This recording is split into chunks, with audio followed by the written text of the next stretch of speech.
咁點樣樣喺前人上海、台灣、香港、澳門、亞特蘭大。Hello and welcome to Sex Talk. My name is Catherine Lee and I'll be your host for today.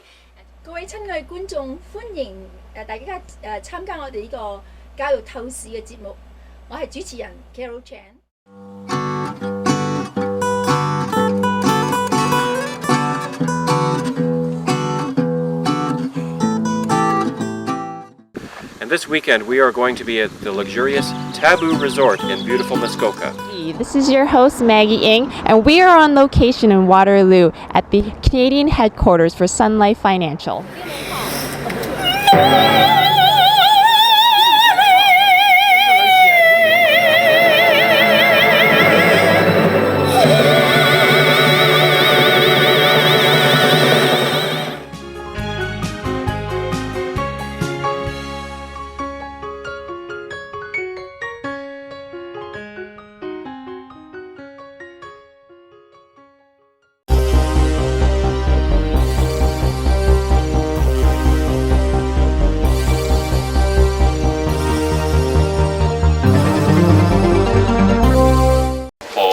Us today.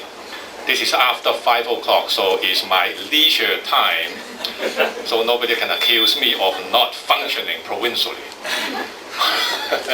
Well, I'm so delighted today. We had the federal Liberal leader, Mr. Michael Ignatieff, coming to join us today. As you know, the Chinese community play a major role in Ontario, as a matter of fact, play a very major role in Canada. So I think it's very important that the community, the Liberal Party engage the community, and today is one more example that the Liberal leader is engaging the Chinese community. That's why we're inviting the media here.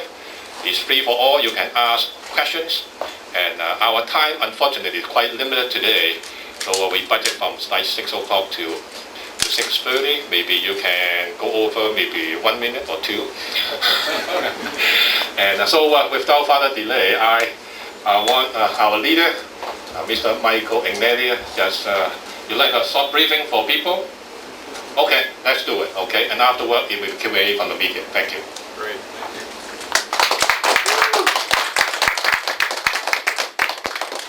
It's great to be here with two people who are close friends, do a wonderful job.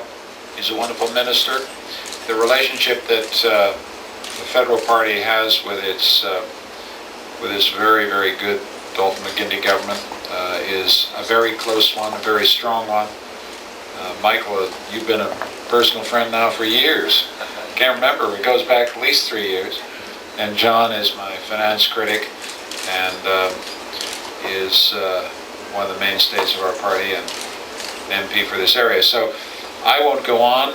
I'd be happy to take questions. And I'm delighted, absolutely delighted to be here in the Chinese community, which is one of the great communities of our country. So why don't we just fire away with questions you had in mind. Hi. Michael?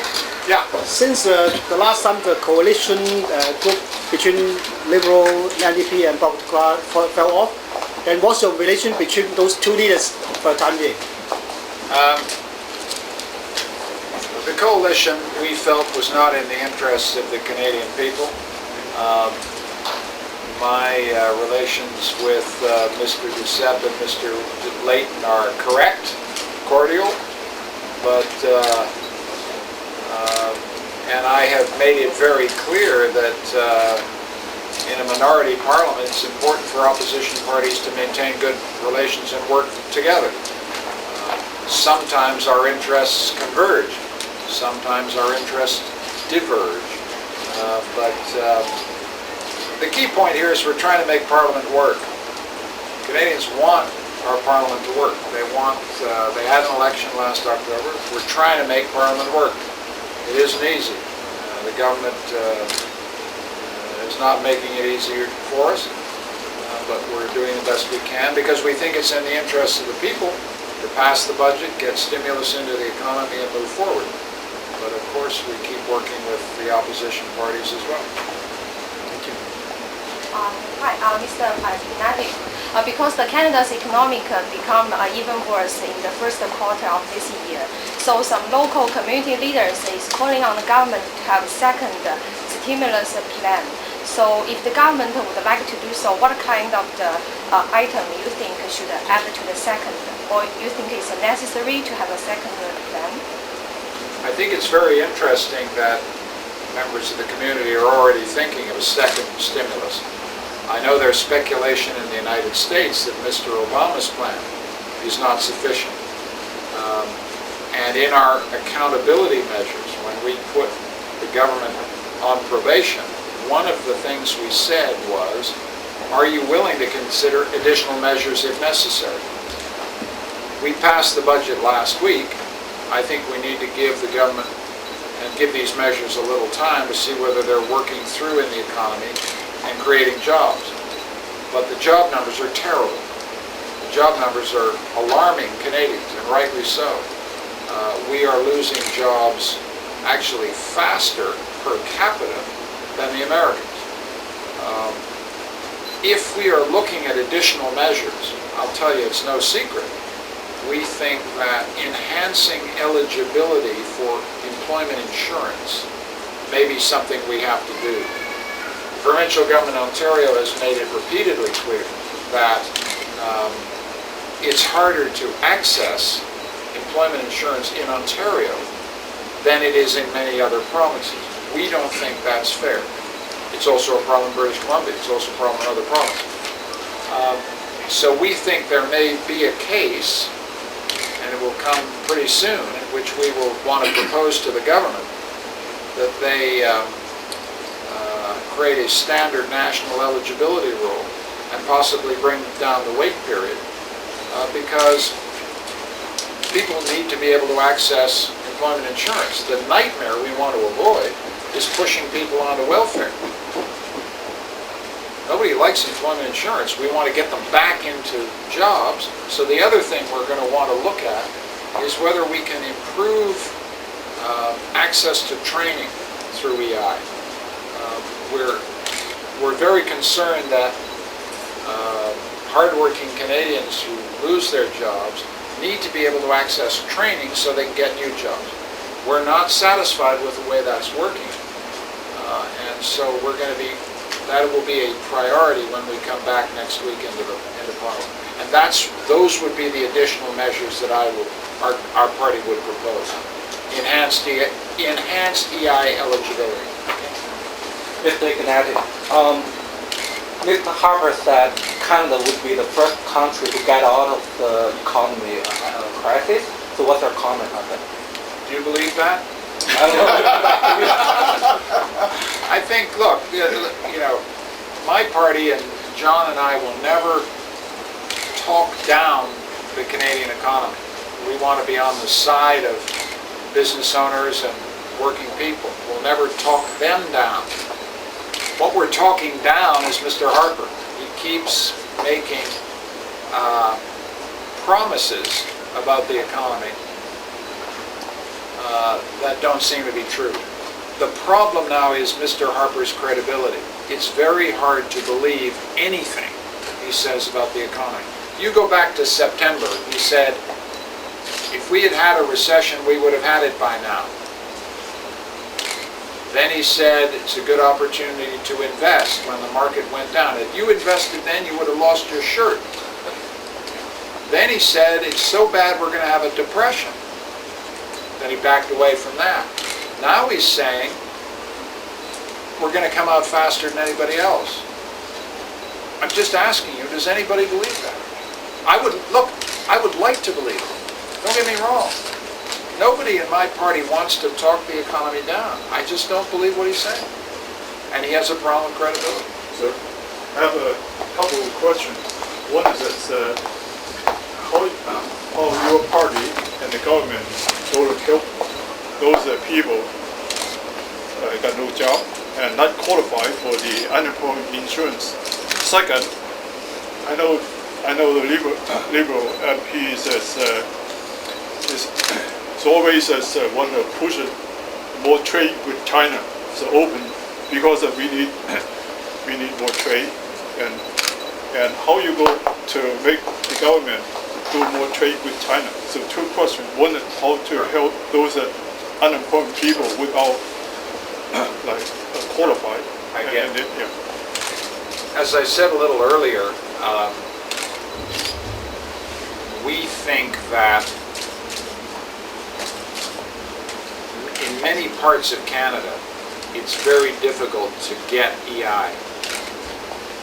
It's unequal. Some provinces you can get it, some provinces you can't, depending on labor market conditions. I increasingly think that we need to have a national standard EI eligibility that makes it much easier for hardworking people in this area and other parts of the country to access EI. And what I've said is we're going to propose that soon. The details will be released in the next couple of weeks. We think that's the right and responsible thing for an opposition to do. If the government doesn't do the job, then we've got to step in and propose additional measures to help the economy. Now these measures are expensive, so we have to be prudent. We have to get the right balance here. But we think the best possible thing that you can do to help people and to stimulate the economy is enhance eligibility for employment insurance. So that's the first thing. And we may have to do other things to help and protect seniors, but that will come later. As for trade with China, it's just a fact that trade with China has stagnated under the Harper government. You said, what am I going to do to help Mr. Harper to stimulate trade in China? I've given up on Mr. Harper. I want John McCallum to stimulate. John has very good relations with China, traveled to China very often, understands how important China is. Michael understands China. We've got a team that understands China. His team doesn't understand China. So we also think, look, I mean, it's simple. The U.S. economy is contracting 2-3% a year. The Chinese economy is growing 4-5% a year. Where do you want to be trading? I want to be trading with China. And we must diversify our foreign trade. And we need a new government to do that. I don't think the Conservatives can do it. So, Mr. Ignatieff, you're talking about additional measures. So, other than the enhanced eligibility of EI, so is there any other thoughts and ideas you have in plan? I mean, that you would like to propose at the Parliament at this point? I got three things to say. First, enhanced EI. Second, more focus to the infrastructure. My feeling is that the Conservatives government is saying, let's dig a hole here and then cover it over. Let's dig a hole there and cover it over. Let's dig a hole over there and cover it. There's no strategy. There's no focus. There's no set of priorities. I mean, if you ask me what my priorities are, they would be, for example, energy corridors between provinces to improve the efficiency of our energy systems. It would involve substantial investment in high-speed rail and public transport. Those would be the areas, because it has environmental benefit, it creates jobs, it relieves congestion, helps the economy. These guys are throwing money all over the place, and I would try and focus it where I think it will have the most long-term economic benefit. So that's the second thing. I think the third thing we need to do is we need to make sure they spend the money they promise they're going to spend. One of the things we've been saying is that last year, in last year's budget, they had $3 billion of expenditure on infrastructure that they booked, that they committed to spend and didn't spend. Had they spent that money in 2008, a lot of Canadians would have jobs that they don't have right now. So our job as an opposition is to make sure the money gets out the door. You as members of the press are constantly invited to announcements, right? They announce something. There's a big photo op. You take the picture. Our job is to make sure that after that announcement, the money gets spent. and people get employed. We can't have this shell game in which Mr. Harper goes around announcing money that he doesn't spend. Because you can't get an economy out of recession with press releases. You get an economy out of recession by employing Canadians. Right? So those are three things that I think we have to look at. And then, just so I'm not ducking your question, if by the middle or end of the summer we think that the stimulus package is not working, unemployment is still growing, of course we're going to come back and say, come on, Mr. Harper, let's try something else. And if he won't, and if Mr. Harper says, I'm not going to do it, then we're going to have an interesting situation. But I'll cross that bridge when I come to it. Excuse me, sir. Let's give someone else a chance, then we come back to you if we've got time. Mr. Ignatieff, if on a scale of 1 to 10, how do you rate Mr. Harper's economic action plan? John, that sounds like a long question. You didn't start from zero, you noticed that? You used to be a professor. How would you grade this student's paper? Well, you first have to tell me, is 10 good or is 1 good? 10. So minus something. 2 minus. Sure. So you just mentioned that the money should go to the public because make more employment to stimulate more economy. So in two ways, you wanted to have the balanced budget. You wanted to stimulate the economy. How to make sure that those 2 points if they are on the equal sign. So how to make sure that is a win-win situation if Mr. Harper is putting out some plan in to stimulate the economy. How to make sure this point? If the question is about how do you balance stimulus and deficit, which is I think what your question is, there are a couple of things to say on the deficit side. Just remember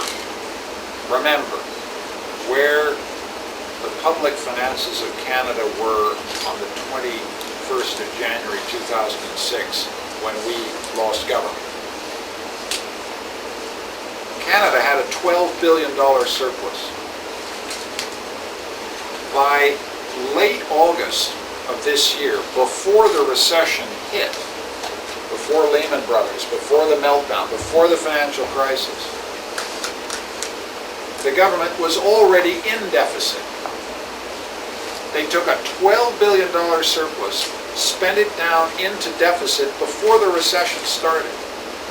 So whose fault is this deficit problem? We think the Conservative government misspent the surplus in good times and left Canada badly prepared for the tough times. Now we're in a deficit which, when they present the budget in late January, I can't remember what the figure was, but it was 30 billion, maybe 30 something.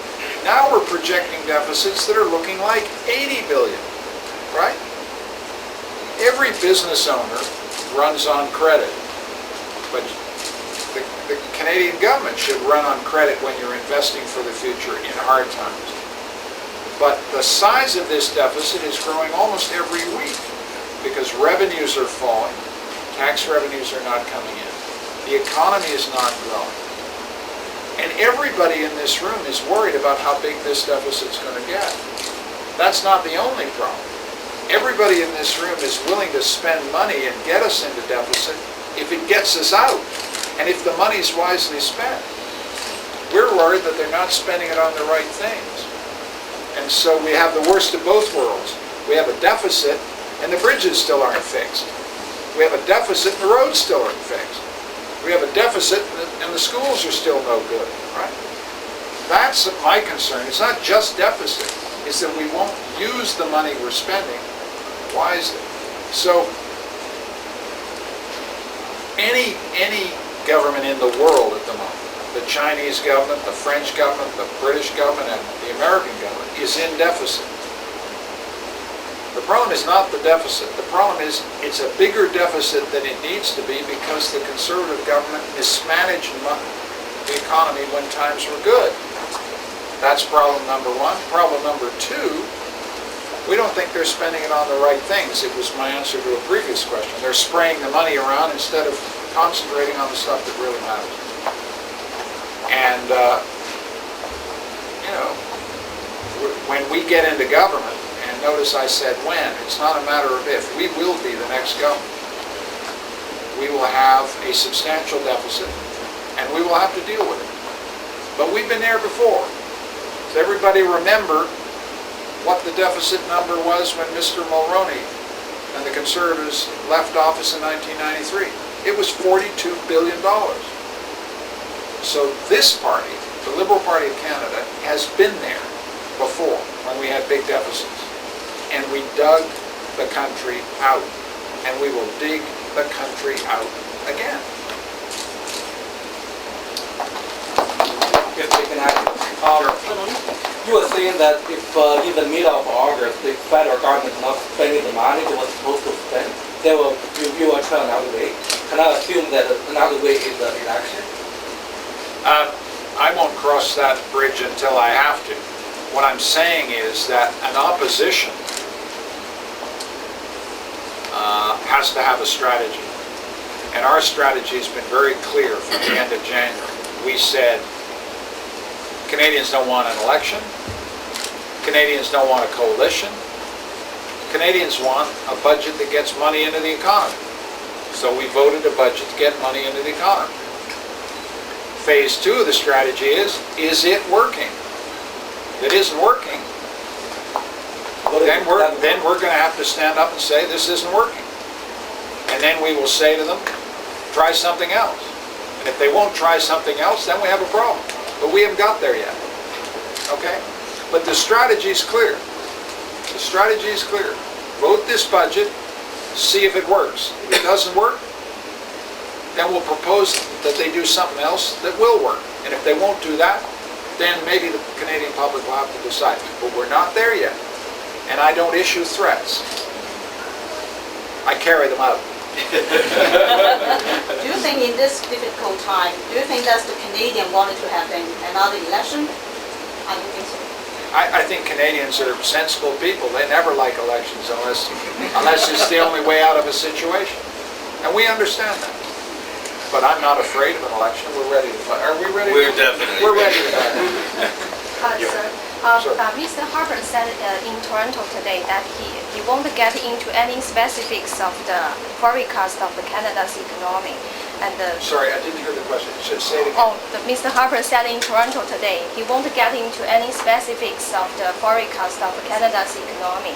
As for you, do you have any specific forecast of the Canada's, like when our economy will rebound? Didn't get into specific forecast of the timing of the recovery. Yes. Yeah. I think it's a public leader like myself has to be very careful what he says.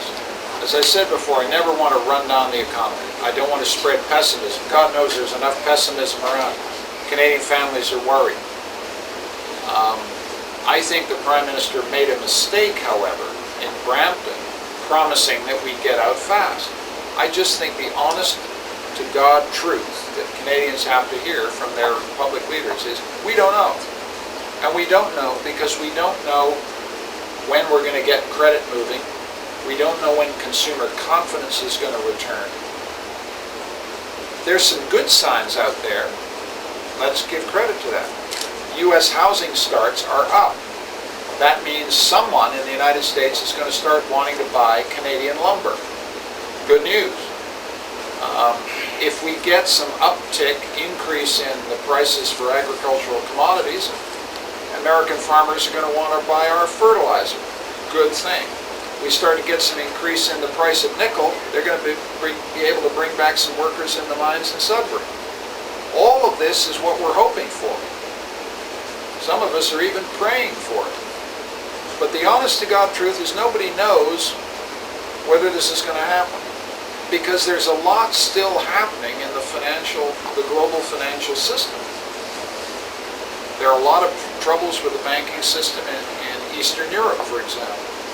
What impact will that have on the Western banking system, the Western European banking system?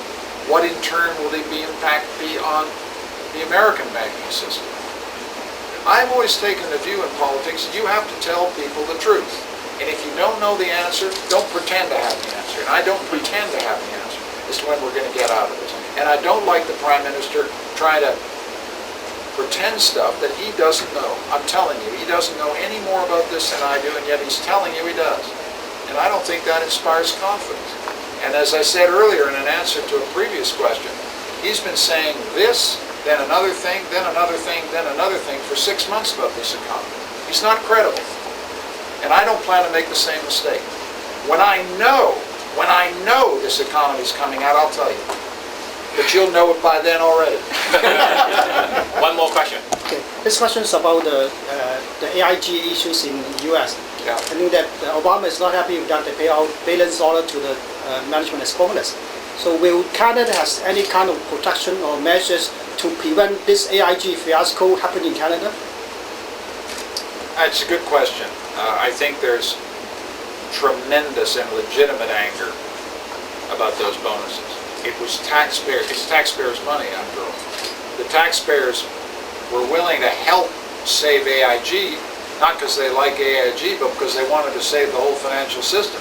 They didn't want to make a lot of insurance guys rich. Now, we have to make sure in Canada, the lesson for Canada is we have to make sure that if we have to use public money, it doesn't reward people for failure. The core of the AIG problem is we appear to be rewarding people who fail. Nobody likes that. Nobody understands that. Nobody respects that. Everybody in this room works hard. And when you succeed, you think, okay, pay myself a little extra. But you don't get paid extra when you fail. This doesn't make sense to anybody. We have to make sure in Canada we don't make those mistakes. But I want to add one thing that's very important. The Canadian banking and insurance sector, I think we have good reason to believe, is better regulated and sounder than the American. And why, pray, is that the case? Because good liberal governments did the right thing in the 1990s. Mr. Harper's walking around taking credit for things that 13 years of good liberal government made possible, which is good banking regulation, sound rules for collateral, sound rules for mortgages, and no to bank consolidations and mergers.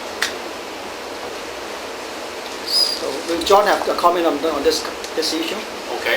Yeah. Me? Yeah, because you're the finance critic, so. Well, Michael just said no to bank mergers. I'll make a confession. 10 years ago, I worked for the Royal Bank and I was arguing for bank mergers. But now that we have come to see the nature of this crisis, I definitely think the Chrétien government made the right decision. Because Canadian banks at the time of the merger proposal, 10 years ago, they wanted to go global. They wanted to get big. They wanted to be like Citibank. And look where Citibank is. So I think one of the main reasons why our banks are sounder and safer than American banks is the very fact that the Chrétien Liberal government said no to mergers. So I totally agree with my leader on that point. And I also think the stricter regulations that we've had of our banking system, we didn't let them bet the bank. That as well helped protect them from themselves, if you will. And the final point I would make is that maybe Canadians as a people are inherently a little bit more conservative than Americans. And that may be small c, a little more careful than Americans.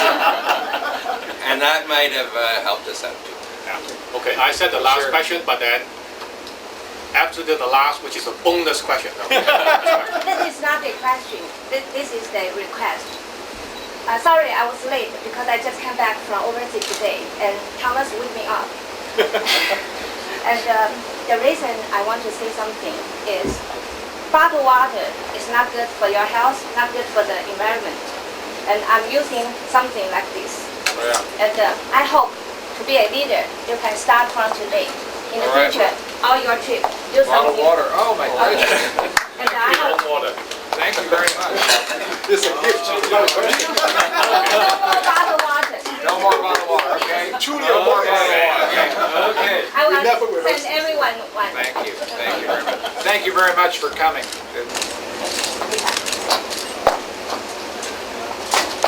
Thank you. Great. Great.